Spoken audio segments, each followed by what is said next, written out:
Jom belajar bersama, jom belajar bersama, bersama Ustazah Ira. Al-Quran Jawi, Aqidah Ibadah, Adab dan juga Sirah. Assalamualaikum warahmatullahi wabarakatuh. Alhamdulillahirrabbilalamin. Wassalatu wassalamu ala ashrafi anbiya'i wal mursalin wa ala alihi wa sahbihi ajma'in. Apa khabar murid-murid Ustazah semua? Ya, Alhamdulillah, Ustazah harap semuanya sihat ya. Jadi insya-Allah pada hari ini Ustazah akan teruskan lagi pembelajaran untuk murid-murid tahun 5, iaitu bidang sirah. Tajuk kita pada hari ini ialah Nabi Muhammad sallallahu alaihi wasallam, pemimpin agung. Baik, kita teruskan. Baca doa dulu ya. Bismillahirrahmanirrahim. Allahumma aftah alaina hikmataka wanshur alaina min khazaini rahmatika ya arhamar rahimin. Wahai Tuhan kami, bukakanlah ke atas kami hikmahmu dan bentangkanlah ke atas kami gedung rahmatmu. Wahai Tuhan kami yang maha pengasih. Amin. Jadi sama-sama kita doakan agar pembelajaran kita pada hari ini mendapat keberkatan daripada Allah Subhanahu Wa Taala. Jadi kamu bersedia ya dengan buku teks muka surat 150. Baik, seterusnya jom kita lihat apakah objektif pembelajaran kita pada hari ini. Baik, yang pertama, Ustazah harap semua murid Ustazah dapat menjelaskan maksud pemimpin dengan betul. Yang kedua, dapat menjelaskan ciri-ciri kepimpinan Nabi Muhammad sallallahu alaihi wasallam dengan betul. Dan yang ketiga, dapat menyenaraikan peranan Nabi Muhammad sallallahu alaihi wasallam sebagai seorang pemimpin dengan betul. Baik, murid-murid Ustazah, cuba lihat. Apa yang Ustazah nak paparkan ni? Baik, ini adalah sifat Nabi Muhammad sallallahu alaihi wasallam. Ya, apakah sifat ataupun karakter Nabi Muhammad ni? Bagaimana sifat Nabi ni boleh mencerminkan Nabi ini seorang pemimpin yang baik, yang agung. Agung tu maksudnya yang paling baik lah yang boleh kita contohi. Baik, kita tengok ya. Yang pertama, amanah menepati masa. Ya, Nabi sangat amanah lah sebab tanggungjawab Nabi sangat berat, iaitu menyampaikan wahyu. Yang kedua, menepati masa. Ya, Nabi kalau buat sesuatu tepat pada masanya, sangat berdisiplin. Seterusnya, kuat beribadah. Dan tentulah ya, Rasulullah ni sangat kuat beribadat. Ibadatnya, takwanya kepada Allah Subhanahu Wa Taala sangat tinggi. Solatnya memang tak tinggal yang wajib. Dan juga perkara-perkara sunat sentiasa Nabi amalkan. Seterusnya, menjaga hubungan dengan Allah, memelihara hubungan dengan manusia. Ya, apabila ketakwaan Nabi kepada Allah Subhanahu Wa Taala ni sangat-sangat tinggi, jadi hubungan dengan manusia pun sangat baiklah. Dan seterusnya, menjaga tutur kata dan juga adab sopan. Ya, Nabi kalau bercakap sangat-sangat jujur, tutur katanya sopan, tak pernah bohong. Dan seterusnya, penyayang. Ya, Nabi penyayang dengan keluarganya, ya, dengan isterinya, anak-anaknya, cucunya. Dan rendah diri. Baginda sangat merendah dirilah, ya, tak pernah rasa sombong. Bertanggungjawab. Menghormati orang lain. Ini pentinglah, ya, seorang rasul sangat bertanggungjawab terhadap tugasannya, tanggungjawab terhadap apa yang Allah berikan kepadanya. Itu tugasanlah. Dan seterusnya, menghormati orang lain. Dia sangat hormat sahabat-sahabatnya, hormat terhadap pendapat sahabat-sahabatnya.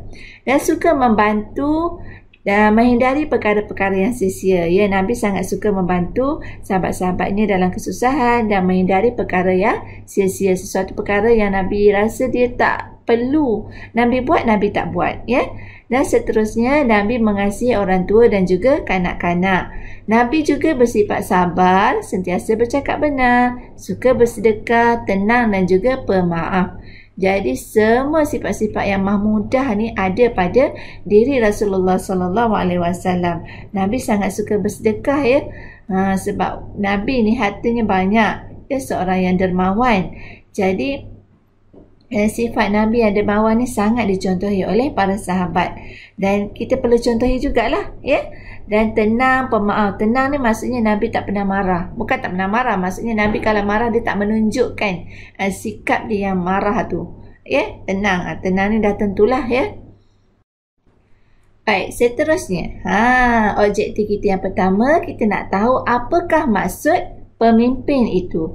Baik, tadi Ustazah jelaskan iaitu sifat Nabi ataupun karakter Nabi Muhammad SAW. Bagaimana sifat Nabi yang baik yang patut kita contohi itu boleh dicerminkan kepada seorang pemimpin yang baik, pemimpin yang agung. Jadi kita lihat apa maksud pemimpin. Pemimpin bermaksud individu yang bertanggungjawab menerajui sesuatu organisasi. Ya, itu pemimpin. Pemimpin adalah ketua. Sama ada dalam satu organisasi ataupun kumpulan yang kecil ataupun satu organisasi yang besar, contohnya keluarga, ataupun organisasi yang luas sikit daripada keluarga, sekolah, ya, daerah, negeri ataupun sebuah negara. Jadi pemimpin adalah orang yang paling utama. Jadi orang yang dipimpin wajib mendengar kata pemimpin selagi di mana pemimpin tersebut mengarahkan kita melakukan kebaikan. Baik, kita teruskan. Baik, seterusnya kita lihat ciri-ciri kepemimpinan Nabi Muhammad sallallahu alaihi wasallam. Baik, yang pertama, kita lihat di sini Nabi sangat adil dalam pemerintahan baginda. Contohnya di Madinah. Baginda telah menumbuhkan piagam Madinah di mana Nabi memberikan hak kepada orang Islam dan juga orang bukan Islam. Yang kedua, Nabi Muhammad sangat bertanggungjawab dan juga amanah. Ya, Nabi menyampaikan wahyu dengan penuh rasa tanggungjawab dan amanah daripada Allah. Dan yang ketiga, Nabi ini terhadap umatnya sangat penyayang. Itu sifat pemimpin yang sangat baik. Ya, Nabi sayang semua umatnya, sayang sahabat-sahabat baginda. Dan yang seterusnya, yang keempat, Nabi sabar dan juga bercakap benar. Ya, ini adalah sifat wajib bagi Rasul. Jadi Nabi sentiasa bercakap benar lah. Apa yang Nabi sampaikan, apa yang Nabi beritahu pada kita adalah wahyu daripada Allah Subhanahu Wa Taala. Nabi tak pernah berbohong. Dan yang seterusnya, sangat bijaklah seorang pemimpin yang agung. Nabi Muhammad sangat bijak dalam melaksanakan kepemimpinan dia. Okey? Yang keenam, menyampaikan. Ya, Nabi menyampaikan wahyu daripada Allah Subhanahu Wa Taala. Yang ketujuh, menghormati orang lain. Dan yang ke-8, pemurah. Baik, ciri-ciri kepemimpinan Nabi Muhammad sallallahu alaihi wasallam ini ada kaitannya dengan sifat Nabi tadi, ya. Jadi apa yang Ustazah terangkan sifat Nabi tadi ada dalam ciri-ciri kepimpinan baginda. Ustazah akan jelaskan ada beberapa peranan Nabi kepimpinannya, ya, dalam ketenteraan, dalam pentadbiran, dalam kehakiman. Nanti kita akan lihat. Baiklah murid-murid Ustazah, kalau tadi kita dah tahu apa yang dimaksudkan dengan pemimpin, sekarang kita lihat apa peranan Nabi Muhammad sallallahu alaihi wasallam sebagai seorang pemimpin dalam keluarga baginda. Baik, yang pertama, Nabi Muhammad seorang pemimpin keluarga yang dikagumi. Baginda seorang suami dan bapa yang penyayang dan adil. Baginda mendidik isteri-isteri dan anak-anak dengan sabar. Ya, Nabi Muhammad ni dia sangat adil terhadap isteri-isterinya dan juga memberikan didikan yang penuh kasih sayang terhadap anak-anak baginda. Dan Rasulullah juga merupakan seorang yang sangat sabar. Seterusnya, Nabi Muhammad sallallahu alaihi wasallam juga seorang datuk yang suka bergurau dengan cucu dan dalam bergurau ada didikannya. Ya, Nabi Muhammad ketika bermain dengan Hasan dan juga Husain, iaitu cucu baginda, baginda sangat suka bergurau, tetapi dalam gurauannya ada didikan yang diberikan. Baik, seterusnya kita lihat bagaimana peranan Nabi dalam masyarakat. Ya, kita lihat bagaimana Nabi memimpin masyarakat. Baik, yang pertama, menyatukan masyarakat Madinah yang berbilang agama dan juga kaum. Setelah Nabi berhijrah di Madinah, Nabi telah menubuhkan sebuah negara iaitu Madinah, dan ketika itu Nabi ketika sampai di Madinah, Nabi lihat ada berbagai kaum di sana. Dan perkara pertama yang Nabi buat iaitu menyatu padukan kaum yang terdapat di Madinah, iaitu golongan Ansar lah.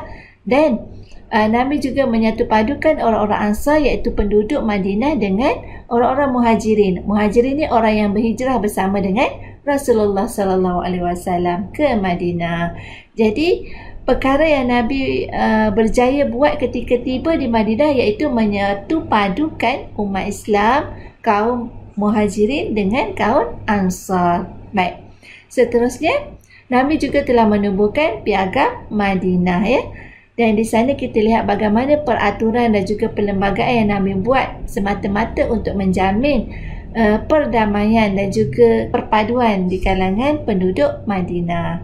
Baik, yang kedua, menyemai sikap hormat, menghormati dan juga toleransi dalam masyarakat, ya. Jadi bila Nabi ni duduk di kalangan kaum yang berbagai, kabilah yang berbagai-bagai ragamnya, jadi Nabi sentiasa menyemai di kalangan rakyatnya, di kalangan umatnya supaya ada sikap hormat, menghormati dan juga bertoleransi dalam agama lah, ya. Kalau umat Islam dengan orang kafirnya bagaimana, kan? Jadi tak ada permusuhan. Dan yang ketiga, berganding bahu antara pemimpin dengan rakyat. Jadi Nabi melakukan sesuatu perkara tu dengan sahabat secara orang kata bersama, bekerjasama. Okey. Seterusnya, tidak menggunakan kekerasan dan juga paksaan. Ini pentinglah. Nabi tak suka membuat sesuatu dalam keadaan paksaan, dalam keadaan kekerasan. Nabi kalau boleh buat sesuatu dengan penuh hikmah. Ya. Dan memupuk nilai murni dalam masyarakat. Ini penting sebab bila terdapat banyak berbilang kaum, berbanyak kabilah, jadi Nabi sentiasa memupuk nilai perpaduan, nilai yang baik di kalangan masyarakat supaya tidak ada pertelingkahan, tidak ada perpecahan kaum. Dan seterusnya, menjadikan masjid pusat dakwah dan juga kegiatan masyarakat Islam. Ni pentinglah, ya. Masjid merupakan pusat yang paling penting ketika di Madinah, ya. Masjidlah pusat pentadbiran, masjidlah pusat kehakiman, jual beli ekonomi Islam, masjid juga tempat ibadat lah, itu yang penting. Dan seterusnya, menjadikan setiap individu bertanggungjawab mempertahankan negara Madinah. Ni Nabi memang sentiasa memberikan semangat di kalangan umat Islam dan juga orang-orang di Madinah supaya mempertahankan negara Madinah itu sendiri. Sebab itulah ketika Nabi berada di Madinah, perkembangan Islam tu sangat meluas, ya, sebab kejayaan Nabi sendiri. Ya, jadi begitu jugalah dekat Malaysia, kan. Jadi kita kena sama-sama bersatu padu mempertahankan negara Malaysia. Baik, seterusnya, Nabi Muhammad sebagai ketua tentera, ya. Nabi ni kalau berjuang, Nabi adalah sebagai ketua, ya. Dan yang pertama, menghulurkan perdamaian dengan kabilah-kabilah dan negara luar. Jadi Nabi ni akan mengutuskan surat kepada negara-negara luar supaya mengikut ajaran Islam, ya, supaya mengikut kebenaran yang Nabi bawa. Jadi Nabi tak ajak kekerasan. Nabi buat secara perdamaian. Nabi tak suka berperang. Tapi kalaulah keadaan terpaksa Nabi kena berperang, Nabi akan berperang lah, kan. Dan merancang strategi peperangan. Ya, kalau Nabi nak berperang, Nabi akan buat satu strategi bersama sahabat-sahabat. Dia ajak sahabat-sahabat berkumpul, bincang bagaimana nak buat ni, kita nak berperang. Contohnya peperangan Khandaq, kan. Bagaimana sahabat Salman Al-Farisi telah memberikan cadangan supaya membuat satu parit untuk mengepung umat Islam, tentera Islam. Jadi ini adalah satu perancangan yang sangat baik dan Nabi terima, ya. Dan Nabi juga mengetuai peperangan menentang musuh dengan tenang dan juga bijaksana. Ini betul lah dalam peperangan Uhud, ya, perang Badar, banyak peperangan yang telah Nabi ketuai. Dan menjaga adab ketika berperang seperti tidak merosakkan bangunan dan tumbuh-tumbuhan. Ini pentinglah. Nabi tak akan merosakkan bangunan, tak akan merosakkan tumbuh-tumbuhan. Dan Nabi menjaga adab-adab dalam peperangan, ya. Seterusnya, bagaimana peranan Nabi dalam kehakiman. Nabi ni memang ketua hakim lah. Jadi segala masalah akan merujuk kepada Nabi Muhammad SAW. Jadi kalau ada kes, ada peristiwa, ada perkara-perkara yang sahabat datang bertanyakan Nabi, Nabi akan merujuk kepada ayat-ayat suci Al-Quran. Dan Nabi akan memohon petunjuk Allah SWT sekiranya Nabi tak dapat menyelesaikan. Ya? Jadi apa sahaja Al-Quran dan juga Allah itulah sebagai asas Nabi untuk menjatuhkan sesuatu hukuman. Baik, yang kedua, adil dan juga saksama serta berpendirian tegar. Jadi kalau Nabi memutuskan satu keputusan, Nabi akan tetapkan itu keputusan Nabi. Jadi tak boleh diubah-ubah lah. Seterusnya, menjatuhkan hukuman berdasarkan bukti dan juga saksi tanpa pilih kasih, ya. Nabi kalau lihat dia bersalah, tetap bersalah. Tak boleh, ini sahabat baik. tak boleh kita kena jatuhkan hukuman yang ringan kepada sahabat baik kita. Itu tidak. Nabi tegas. Kalau salah, menunjukkan hukum, memang dalam Al-Quran mengatakan hukum itu haram, memang salah betul-betul, jadi Nabi akan jatuhkan hukuman dan berdasarkan saksi lah. Seterusnya, Nabi Muhammad sebagai perancang ekonomi negara. Ini penting. Nabi merancang ekonomi negara Madinah, iaitu menghapuskan dasar ekonomi jahiliah. Nabi mewujudkan satu dasar ekonomi Islam yang adil. Bagaimana Nabi buat? Memungut zakat daripada mereka yang wajib mengeluarkannya, mengagihkan zakat kepada mereka yang layak, membasmi segala bentuk penindasan seperti riba, rasuah dan penipuan. Jadi ekonomi pada zaman jahiliah sentiasa mengamalkan riba, rasuah, tipu dalam jual beli. Jadi Nabi hapuskan semua ni. Bagaimana Nabi buat? Nabi mengadakan satu dasar ekonomi Islam, dasar orang kata muamalat perniagaan yang baik, yang tidak ada unsur-unsur riba. Jadi Nabi telah menetapkan zakat lah. Zakat di mana golongan-golongan yang kaya akan mengeluarkan zakat dan diberikan kepada golongan yang memerlukan. Jadi sampai situ sajalah. Saya harap di bahagian yang kedua nanti saya akan sambung apa dia kepentingan dia, apa dia kesan baik daripada kepimpinan Nabi Muhammad SAW. Bagaimana kita mencontohi sifat Nabi Muhammad SAW sebagai pemimpin dan apa yang patut kita buat. Jadi di episod di fasa yang kedua nanti saya akan terangkanlah. Jadi sampai di sini saja. Saya harap semuanya boleh belajar dengan baik, dapat objektif yang telah kita baca tadi, dan insyaAllah kita akan bermain game sebentar lagi. Baik, sekarang tiba masanya kita bermain quiz, bermain game supaya murid-murid Ustazah faham apa yang Ustazah ajarkan tadi. Jom kita main. Kita lihat soalan. Berikut merupakan peribadi Nabi Muhammad SAW kecuali mengingkari segala larangan Allah, amanah dan menepati masa, suka membantu dan menghindari perkara sia-sia. Yang mana satu? Jadi jawapan dia, Nabi bukanlah mengingkari segala larangan Allah. Baik, soalan seterusnya. Ini adalah board game. Pemimpin bermaksud individu yang bertanggungjawab menerajui sesuatu, orang ramai, sekolah ataupun organisasi. Ingat balik tak? Pemimpin maksudnya individu yang bertanggungjawab menerajui sesuatu organisasi. Betul. Next question. Okay. Ini game kalau bermain ramai-ramai. Ustazah pernah buat game ni, bermain dalam Google Meet. Seronok lah. Ada markah lagi. Peranan Nabi Muhammad SAW dalam masyarakat ialah apa peranan Nabi dalam masyarakat?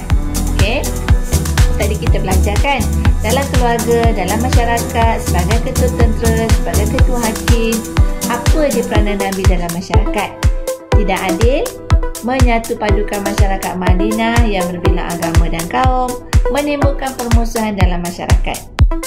Mestilah menyatu padukan masyarakat. Okay, next question. Tengok. Itu peta dunia menjelajah dunia. Nabi Muhammad menjadikan apa sebagai pusat dakwah dan kegiatan masyarakat Islam? Apa yang saya bagi tahu tadi? Masjid lah kan? Takkan padang. Bukan sekolah, bukan. Masjid. Baik, seterusnya. Setiap individu di Madinah bertanggungjawab apa? Negara Madinah membiarkan, merosakkan atau mempertahankan? Jawapan dia mempertahankan. Next question. Okey, kita pergi kat mana dah tu?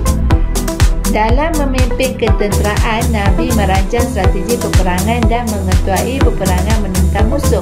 Pernyataan ini benar ataupun salah? Betul atau salah? Betul. Okey, seterusnya soalan.